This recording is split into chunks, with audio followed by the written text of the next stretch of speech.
Hi everyone, welcome back to my channel. So in this video, I'm going to explain to you what the Airbnb business model is. So for those who don't know me, my name is Chabo Singano. I'm the founder of a company called Love Your Stays. So this company does short-term rentals in Glasgow, Birmingham, 4 other different cities. So what is the Airbnb business model? A lot of people get confused by the name already.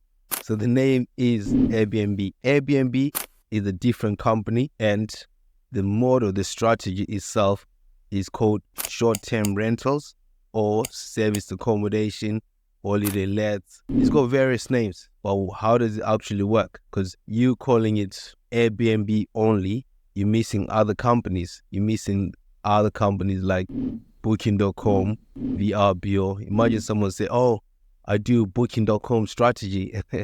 That would be funny, but it's like, yeah, so Airbnb is the commonly known name. I like to call it Airbnb because, when I explained to my mother this strategy, my mom was like, "Oh, yeah, I do service accommodation." She's like, "What's that?" I'm like, service accommodation, when someone comes and stays in the property and they pay exactly like a hotel.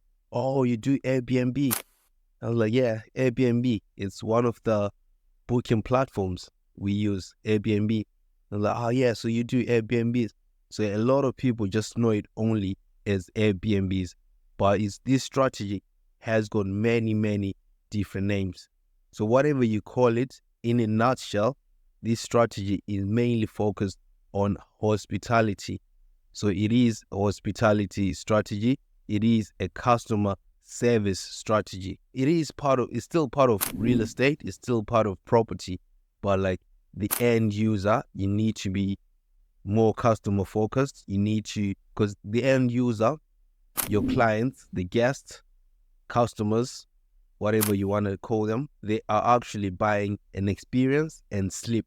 Those are the two things which people are buying from you. And you can actually argue and say, or maybe they also buy convenience if they're close to somewhere, but like the two main things which they want are like the experience and sleep. So let me break it down what it is.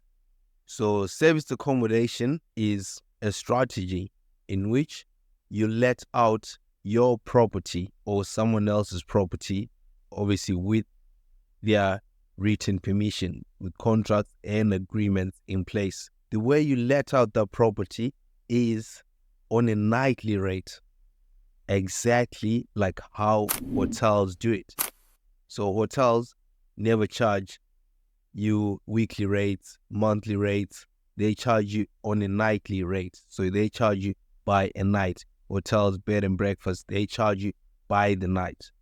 So these strategies, service accommodation, you let it out on a nightly rate exactly like hotels. So why would people come and stay in a service accommodation property instead of a hotel? There are many things. There are many reasons. Number one, this property, it could be a house, it could be an apartment, it could be a flat, it could be a penthouse, it could be a boat, it could be a shed, it could be a tree house, it could be anything. But people still want to rent out the room. It could be a room. It could be a room in your property, in your house, your main house. You can let out your room.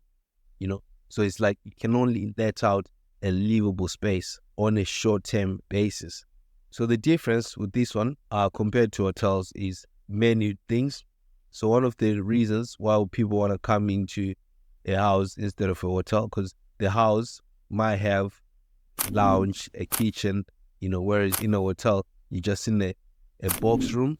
Yes, with the TV, the ensuite is there, so everything is just crammed inside. But the 2-bed apartment or a 2-bedroom house, you've got the lounge, separate lounge, your kitchen where you can cook, do whatever. You can relax in the lounge, watch TV after hard days at work or after like during a holiday. So this is like more livable space. So it's like a home away from home. That's one of the key elements what sells this. It's home away from home. Like, oh, why would someone want to stay a home away from home? Because I mean, if you're going out for 2 weeks or a short period of time, you don't want to be in a hotel. I mean, hotels are nice. I still stay in hotels, but most people nowadays prefer like to be at home away from home because people are now health conscious.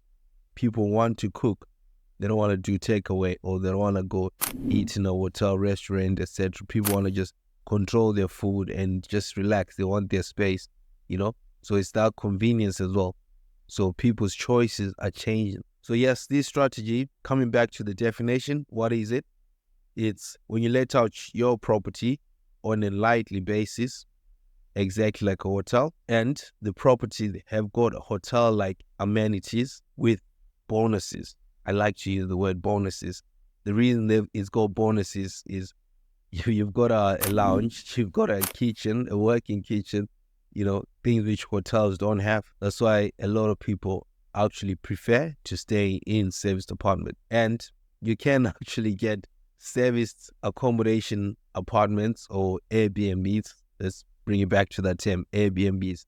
You can get Airbnbs which are 10 times, million times better than hotels. If you go on Airbnb, the app right now, Airbnb, and you can look for luxury apartments, you're like, oh my God, this is so nice. I want to stay here. Because gone are the days where hotels used to be like the only 5-star things, etc. No, there are actual Airbnbs, but that's for like the luxury market. You know, you can rent out these things for music videos, for, you know, for anything, like for 5-star dream stay with your family, friends, etc. So these Airbnbs provide that, these accommodation provide that, you know. So then let me bust another myth here on this definition as well. Do you have to own the property, or it can be someone else's property? I mean, with the operational strategy, with the service strategy, it could be your own property or it could be someone else's property. So the one which is like someone else's property, the commonly used name is called Airbnb arbitrage, or rent to SA, rent to serviced accommodation, because you're renting out or leasing the property. Well, renting and leasing is the same word, so it just depends who I'm talking to. If I'm speaking to the Americans, let's say leasing. If I'm speaking to the English in the United Kingdom, I say renting out. So if you're renting out the property from a landlord, obviously you get an agreement in place from the landlord or the lettings agent to say, this is what I'm doing.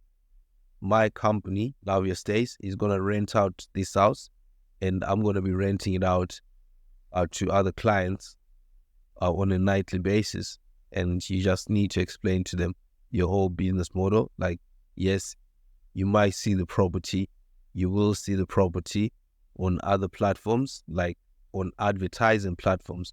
So when you're telling them, you don't tell them like, this is where I'm going to take your property, stick it there. No, it's the way you position yourself. But you need to tell them, you will see the property on my website, and other advertising platforms for me to get clients in. You know, so it's like business to business. Then you rent out the property to other clients.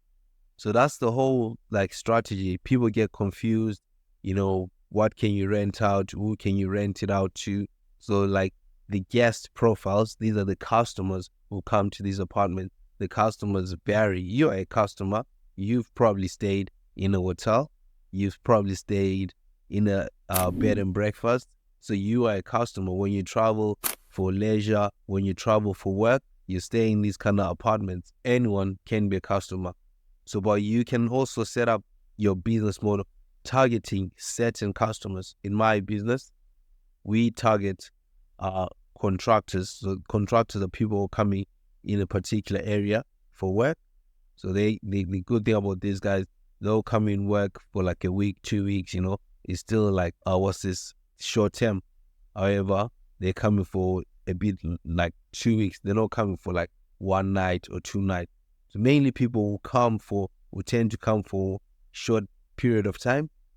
Yes, you can still get contractors coming for 1 night or 2 nights, but like that's mainly like more quick transactional business where they're just coming in the office in a different city, they stay there and they go. Most of these people actually prefer to stay in hotels because it's actually more convenient than actually staying in an Airbnb or serviced accommodation. So yeah, so we target contractors and we also target holiday makers. So people coming to the city for holiday to see the place, to visit museums, all these things. So we also target those kind of people as well. So this model we call like hybrid guest profiles. So we optimize our properties to target both people. So if it's empty, if it's free, the calendar, if it's free, someone coming for holiday, they can book, or someone coming for work, they can book. But the reason I like the contractor market more is those people can come for a certain period of time to work, and they might come again and again and again and again. So even like that's the good thing about the contractors, because just give you an example, if they're building a construction or fitting shops, etc., in a particular area, they've got a contract in this particular city, they will come and do that 2 weeks work, and they'll go back to another place, and they might come back again to fit another shop, etc. So we've had those kind of people. I remember in one of the properties, we had like a contractor who used to come every 2 weeks for 6 months, and with those ones, they were not booking through the advertising platforms anymore. They were now paying us direct. So that's the added benefit of having contractors. So yes, they came through Airbnb, but after they stayed with us once, they wanted to come back again. They stayed with us the second time, and they were like, okay, third time, can we just give you the money straight to you instead of going through booking.com, instead of going through Airbnb? So why is that a benefit? That's a benefit because you actually save on OTA fees. Yes, I can talk forever. I've got loads of YouTube videos like explaining this. This is what I talk about. This is what I love. This is what I'm passionate about, So when it talks about the Airbnb business model, I just light up. So yeah, oh, by the way, before I finish this video, if you're interested in learning more about this strategy in a structured manner, and you want to 100% serious about getting your first property, I've created a course which is the 10-day Airbnb crash course. The link is in the description of this video.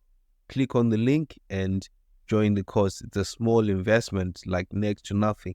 Click on it, join the course, and I will promise you one thing: you will get your first Airbnb property. So yeah, see you on the next video. Don't forget to like, comment, and subscribe. Thank you.